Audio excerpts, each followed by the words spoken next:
دوستو اس کائنات کا ہر ایک ذرہ اللہ تعالیٰ کی قدرت کی نشانی ہے اور سورج بھی انہی میں سے ایک ہے۔ سورج ہماری زندگی کا ایک اہم حصہ ہے، لیکن ہم سورج کے بارے میں شاید اتنا جانتے ہی نہیں ہیں۔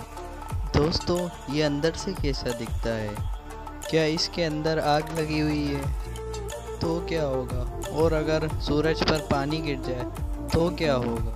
ان سب انٹرسٹنگ سوالات کے جوابات آپ کو اس ویڈیو میں ملیں گے۔ ایکسپلورنگ دی سن۔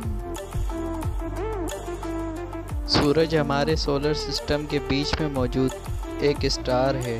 یہ اسٹار ہماری زندگی سے 15 کروڑ کلومیٹر دور ہے۔ سورج کو ویسے تو ہم روزانہ دیکھتے ہیں، لیکن کیا آپ نے کبھی سوچا ہے کہ سورج اندر سے کیسا دکھتا ہے؟ سورج ہیلیم اور ہائیڈروجن کی ایک بال ہے۔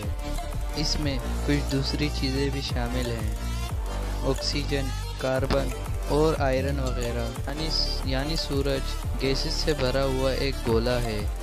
اگر آپ کو لگتا ہے کہ سورج میں آگ لگی ہوئی ہے تو ایسا بالکل بھی نہیں ہے۔ سورج اس کے اندر موجود گیسز کی وجہ سے روشن اور گرم ہے۔ اس کو نیوکلیئر فیوژن کہتے ہیں۔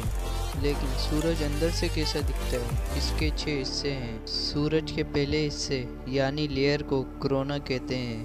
اس کے بعد جو حصہ آتا ہے اس کو کروموسفیئر، اور اس کے بعد سورج کا تیسرا حصہ جسے فوٹوسفیئر کہتے ہیں۔ یہ دراصل وہ حصہ ہے جو ہمیں زمین سے نظر آتا ہے۔ یہاں گریوٹی اتنی شدید ہوتی ہے کہ زمین پر آپ کا وزن 70 کلو ہے تو یہاں پر آپ کا وزن 2000 کلو ہو جائے گا۔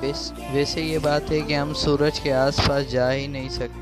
اگر آپ یہاں کھڑے ہو بھی گئے تو شدید گریوٹی کی وجہ سے آپ کی ہڈیاں ٹوٹ کر گر جائیں گی۔